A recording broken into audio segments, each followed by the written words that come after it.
primera parte de geometría. Yo soy Alan Roberts y ella es mi compañera Vanessa Stewart. Este primer video contiene una introducción a la geometría plana. Los videos siguientes de esta serie la analizarán más detalladamente. La palabra plana significa una superficie llana, como una hoja de papel o un pizarrón. Queremos aprender acerca de figuras y formas que pueden ser dibujadas en una superficie plana o llana, tales como cuadrados, círculos y triángulos. La geometría plana no trabaja con figuras sólidas y tridimensionales, tales como esferas o cilindros. Lo hace con figuras bidimensionales en una superficie plana. Ahora que ya sabemos el significado de plana, hablemos de la palabra geometría. La palabra geometría es de origen griego. En el idioma griego antiguo, la palabra geo significaba tierra y metro significaba medir. Así que originalmente la geometría se refería a la medición de la tierra. Los antiguos sabios griegos estudiaban cómo medir largos y áreas sobre la superficie terrestre. Y dicho estudio evolucionó a lo que llamamos geometría plana. A este tema también se le denomina geometría de Euclides. Euclides era uno de los sabios de la antigua sociedad griega. Vivió en Alejandría, ciudad que los griegos construyeron en Egipto. Euclides desarrolló la geometría hace más de 2000 años y escribió un libro famoso llamado Elementos de la Geometría. Bien, ahora que ya sabemos lo que significa nuestro tema, podemos comenzar. En este video planeamos describir algunos términos y conceptos básicos que se utilizan en la geometría plana. Luego hablaremos acerca de ángulos y rectas paralelas. Comencemos describiendo dos de los términos básicos utilizados en el estudio de la geometría, un punto y una recta. Dos líneas rectas se cortan en un solo punto. Y si tenemos dos puntos, podemos dibujar una sola línea recta. Ahora, definamos con más cuidado y precisión a lo que nos referimos con puntos y líneas rectas. Un punto es una posición sobre un plano, y lo mostramos dibujando un punto o manchita. Pero si nuestros puntos son demasiado anchos, podemos atravesarlos con dos líneas rectas. Así que cuando hablamos de un punto, solo nos referimos a una ubicación o posición sobre el plano. Imagínenselo sin ancho, solo con posición. Lo dibujamos como punto, pero recuerden que no tiene ancho. Generalmente describimos un punto con una letra mayúscula, como A, B o C.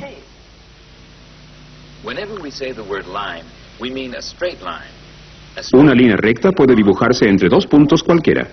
Les repito que debemos darle un cierto ancho al dibujarla, pero imaginen que no tiene ancho en absoluto. Podemos identificar una línea recta ubicando dos puntos sobre ella y dibujando una barra con flechas en ambos extremos, sobre las letras. Las flechas indican que la línea se extiende en ambas direcciones para siempre. La porción de la línea entre A y B se llama segmento lineal AB, y lo escribimos una barra sin flechas. Si queremos mencionar la parte de una línea que comienza en A y continúa hacia B y más allá, lo denominamos rayo AB y le dibujamos una flecha encima. Cuando dos rayos se topan, forman un ángulo.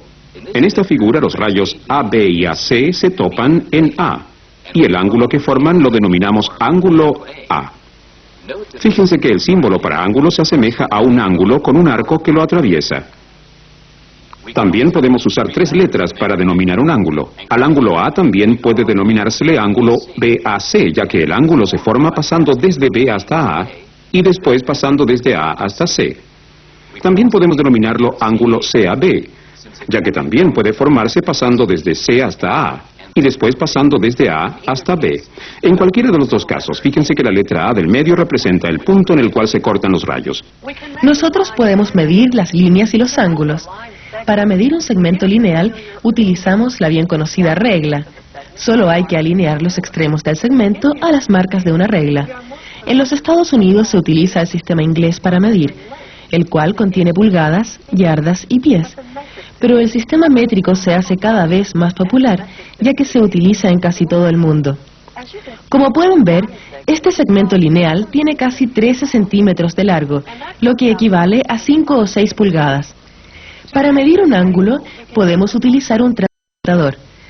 Las marcas del borde superior representan grados. Colocamos el borde inferior del transportador sobre un rayo y revisamos la posición del otro rayo. Como ven, el ángulo BAC mide 30 grados y el ángulo XYZ mide 90 grados. Utilizamos la letra M minúscula para indicar medida. Por lo tanto, la medida del ángulo BAC es igual a 30 grados y la medida del ángulo X y Z es igual a 90 grados. Ahora discutiremos los ángulos con más detalle. Tal como dijimos antes, cuando dos rayos se cortan, forman un ángulo. En esta figura, los rayos AB y AC se cortan en A, formando así el ángulo BAC. A se llama vértice del ángulo. Los rayos AB y AC se llaman lados del ángulo. La medida de un ángulo describe cuándo se debe rotar un lado para alcanzar la posición del segundo lado. A mayor rotación, mayor ángulo.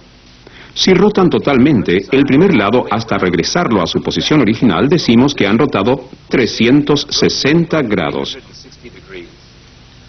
Si rotan el primer lado hasta la mitad de su trayectoria circular, forman un ángulo extendido. Este contiene la mitad de 360, o en otras palabras, 180 grados. Un ángulo en forma de L se llama ángulo recto y contiene 90 grados. Cuando dos líneas rectas forman un ángulo recto, decimos que estas son perpendiculares entre ellas.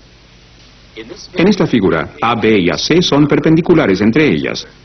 Utilizamos un símbolo que parece una T, al revés, para indicar que AB es perpendicular a AC. Un ángulo que mide menos de 90 grados se llama ángulo agudo. Un ángulo que mide entre 90 grados y 180 grados se llama ángulo obtuso. Para revisar el significado de los ángulos agudo, obtuso y recto, observen este diagrama. ¿Cuáles ángulos son agudos? ¿Cuáles ángulos son obtusos? ¿Y cuáles ángulos son rectos? La respuesta correcta es: los ángulos 1 y 3 son agudos, los ángulos 2 y 4 son obtusos, y los ángulos 5 y 6 son ángulos rectos. Existen algunas relaciones especiales entre ciertos pares de ángulos. Hablemos de las definiciones de ángulos suplementarios, ángulos complementarios, ángulos adyacentes y ángulos opuestos por el vértice. Dos ángulos se llaman suplementarios si la suma de sus medidas es igual a 180 grados, lo cual es un ángulo extendido. En este ejemplo, los ángulos A y B son suplementarios. A es un ángulo de 50 grados y B es un ángulo de 130 grados, y la suma de 50 y 130 es igual a 180 grados. Dos ángulos se llaman complementarios y la suma de sus medidas es igual a 90 grados, lo cual es un ángulo recto. En este ejemplo, los ángulos A y B son complementarios. A es un ángulo de 60 grados y B es un ángulo de 30 grados. Y la suma de 60 y 30 es igual a 90 grados. Aquí hay un ejercicio para ustedes. Dado que un ángulo A contiene 70 grados, ¿cuánto mide su complemento? ¿Y cuánto mide su suplemento? Les daremos algunos segundos para que lo calculen. Si necesitan más tiempo, pongan su equipo de video en pausa y continúen una vez que terminen. Aquí están las respuestas. Si el ángulo A mide 70 grados, su complemento mide 20 grados. Porque 70 más 20 es igual a 90. Simplemente réstenle 70 a 90 para obtener la respuesta. Y el suplemento del ángulo A contiene 110 grados. Porque 70 más 110 es igual a 180. Obtendrán la respuesta restándole 70 a 180. Dos ángulos se llaman adyacentes si están uno al lado del otro, tal como en la figura, es decir, comparten un lado común. Cuando dos líneas se cortan, forman cuatro ángulos.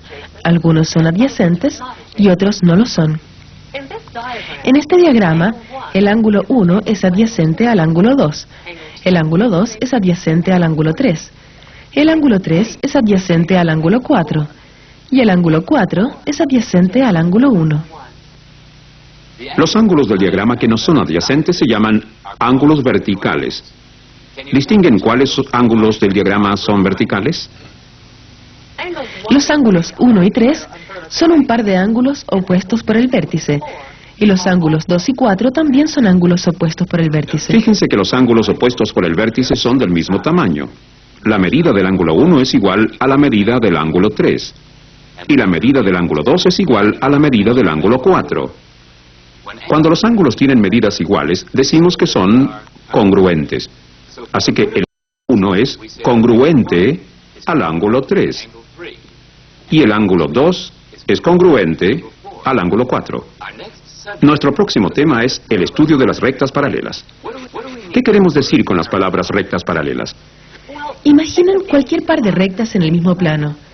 Puede que las líneas se corten en algún punto o quizás jamás lo hagan. En el caso de que las líneas no se corten jamás, decimos que ambas líneas rectas son paralelas. En esta figura, las líneas L y M son paralelas. Se utilizan estas dos líneas pequeñas para indicar que las líneas son paralelas.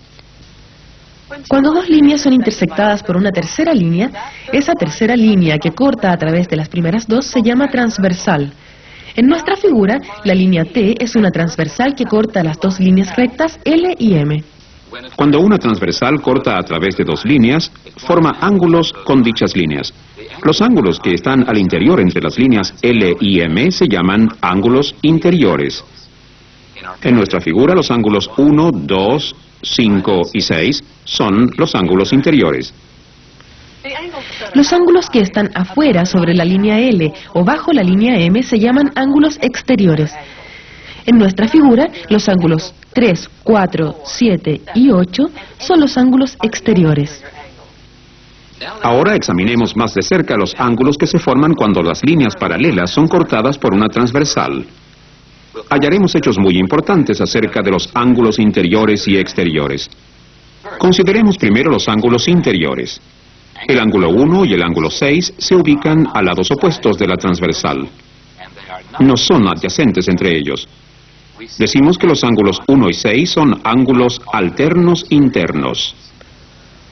Los ángulos 2 y 5 son otro par de ángulos alternos internos, ya que están a lados opuestos de la transversal y no son adyacentes entre ellos. Fíjense que los ángulos 1 y 6 parecen ser del mismo tamaño, es decir, son congruentes. Afirmamos este hecho como un postulado. Cuando dos líneas son cortadas por una transversal, los ángulos interiores alternos son congruentes. Ahora consideremos los ángulos exteriores alternos. Eso quiere decir que estos ángulos exteriores no son adyacentes y están a lados opuestos de la transversal. ¿Pueden hallar los ángulos alternos externos en esta figura? Es correcto si dijeron ángulos 3 y 8 y ángulos 4 y 7. ¿Creen que los ángulos alternos externos son congruentes? Basándonos en lo que ya hemos aprendido, podemos comprobar que sí son congruentes. La prueba es la siguiente. Sabemos que los ángulos 1 y 6 son congruentes porque son ángulos alternos internos. También sabemos que los ángulos 3 y 1 son congruentes porque son opuestos por el vértice. Los ángulos 6 y 8 son congruentes por la misma razón, son ángulos opuestos por el vértice. Así que concluimos que estos cuatro ángulos son congruentes. Uno de los pares, 1 y 6, son los ángulos alternos internos que mencionamos al principio. El otro par, 3 y 8, son los ángulos exteriores alternos. De la misma forma podemos mostrar que los otros ángulos exteriores alternos, 4 y 7, son congruentes. Así hemos comprobado algo muy importante. Cuando dos líneas paralelas son cortadas por una transversal, los ángulos alternos externos son congruentes. Y podemos aprender un hecho más de nuestra comprobación. El par de ángulos 3 y 6 también son congruentes. A los ángulos 3 y 6 los llamamos ángulos correspondientes, porque sus posiciones corresponden relativas a la transversal. Cada uno se ubica en las esquinas superiores derecha sobre las líneas L y M. Y similarmente los ángulos 1 y 8 son iguales. Estos también son ángulos correspondientes, ubicados en las esquinas inferiores izquierdas bajo las líneas paralelas L y M. En resumen, ¿qué sabemos hasta ahora acerca de los ángulos que se forman cuando dos rectas paralelas son cortadas por una transversal? Los ángulos alternos internos son congruentes, los ángulos alternos externos son congruentes, y los ángulos correspondientes son congruentes. ¿Qué hay de los ángulos 1 y 5? ¿Son congruentes? Por supuesto que no. De hecho, en la figura pueden apreciar que el ángulo 1 es un ángulo agudo y el ángulo 5 es un ángulo obtuso. Pero podemos hacer una afirmación acerca de los dos ángulos 1 y 5. Ambos ángulos son suplementarios. Sumados, forman un ángulo recto o 180.